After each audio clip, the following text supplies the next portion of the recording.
Loué soit Jésus-Christ, sa paix soit avec vous. Les musulmans veulent croire que le Coran est la parole de Dieu. Et remettre ce postulat en cause est passible, selon la charia, de la peine de mort.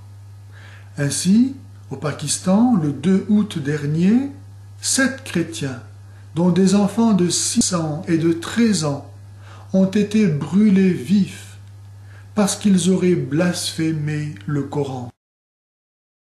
Ce qui en soi peut toujours être imputé à un non-musulman, du fait qu'en refusant de devenir musulman, il ne reconnaît donc pas l'autorité de la parole de Dieu que serait le Coran, et donc il le bafoue continuellement.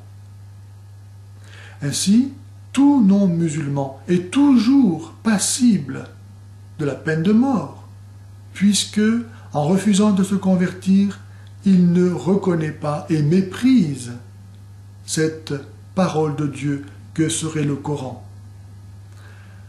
À l'inverse, les chrétiens ne vont pas faire de misère aux musulmans parce qu'ils blasphèment continuellement la parole de Dieu, Jésus-Christ, en niant sa divinité, ou la Bible en disant qu'elle est falsifiée. La vérité s'impose d'elle-même à toute conscience droite et n'a pas besoin de la violence ni de l'ignorance pour s'imposer. En pays musulman, posséder une Bible, la lire ou la faire lire est toujours condamnable. En Arabie Saoudite, du fouet et de la prison pour des étrangers non musulmans.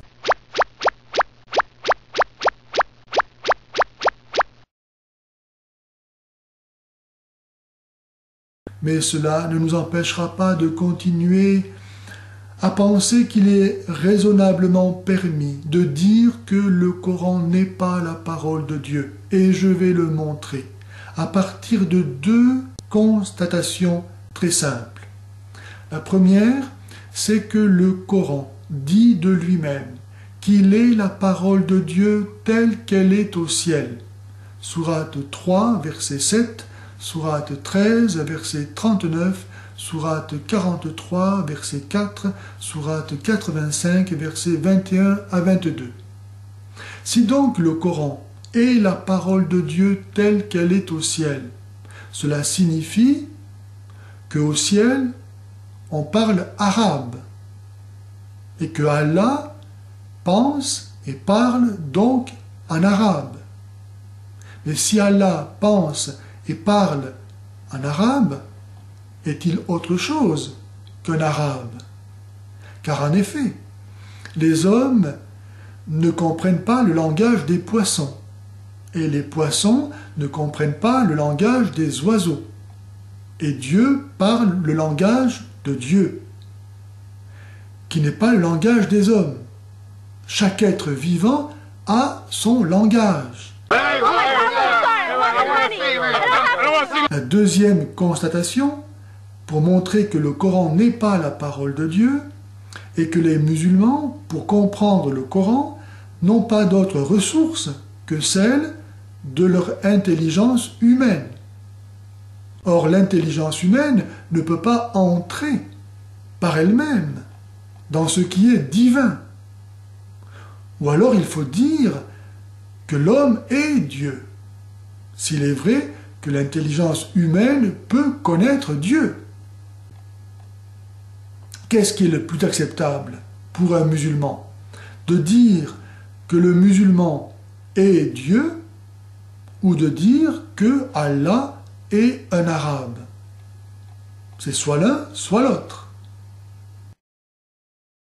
Si la conception chrétienne de la parole de Dieu ne connaît pas ces contradictions que l'islam n'a pas pu éviter en la plagiant, c'est que la Bible est à la fois un recueil de livres écrits par des hommes et, en même temps, un recueil de livres dont Dieu est l'auteur, parce que c'est lui qui a inspiré ces hommes en leur laissant pleinement tous leurs moyens et toutes leurs facultés pour qu'ils écrivent tout ce qu'il voulait qu'ils écrivent, et cela seulement en vue de notre salut.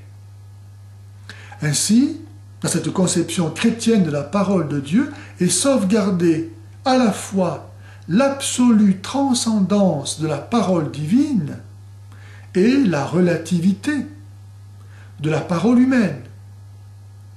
L'unité de ces deux aspects de la parole de Dieu s'exprimant dans une parole humaine est donnée dans l'Esprit Saint, qui permet seul de connaître Jésus-Christ. Dieu fait homme, assumant dans l'unité de sa personne les deux natures humaines et divines. Et c'est pourquoi les chrétiens ont toujours confessé qu'il était impossible de lire la Bible, comme d'ailleurs de connaître Jésus-Christ, sans l'action de l'Esprit Saint. Nous lisons dans la première épître aux Corinthiens, au chapitre 2, versets 10 à 16, ceci qui est admirablement exprimé. Car c'est nous à qui Dieu a révélé par l'Esprit Saint la connaissance de la vérité. L'Esprit, en effet, sonde tout jusqu'aux profondeurs de Dieu.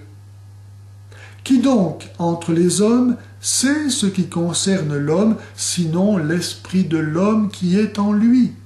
De même, nul ne connaît ce qui concerne Dieu, sinon l'Esprit de Dieu.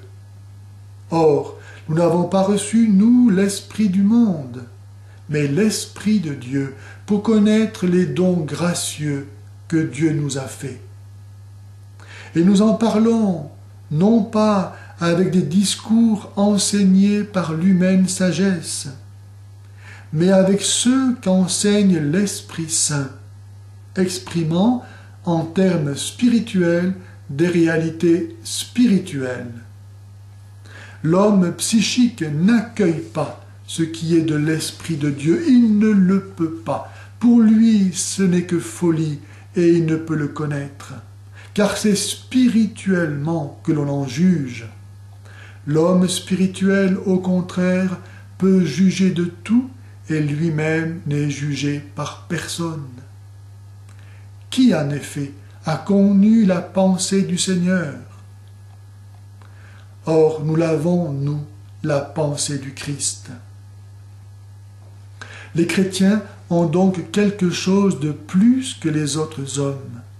Ils ont l'Esprit de Dieu, grâce auquel ils peuvent connaître la parole de Dieu, et donc la pensée de Dieu, la volonté de Dieu et Dieu même. Ainsi est manifesté que la vraie sagesse se trouve chez les chrétiens, car grâce à l'Esprit Saint, ils ne se prennent ni pour des dieux, en croyant pouvoir comprendre la parole de Dieu, ni ne blasphèment la parole de Dieu en la ravalant à leur niveau. Les chrétiens sont pleinement humbles, puisqu'ils reconnaissent qu'ils ont besoin d'être aidés, inspirés par l'Esprit de Dieu, donné dans et par l'Église, qui est le corps du Christ ressuscité. Et ils sont infiniment bienheureux, parce qu'en connaissant Dieu, ils ont la vie éternelle.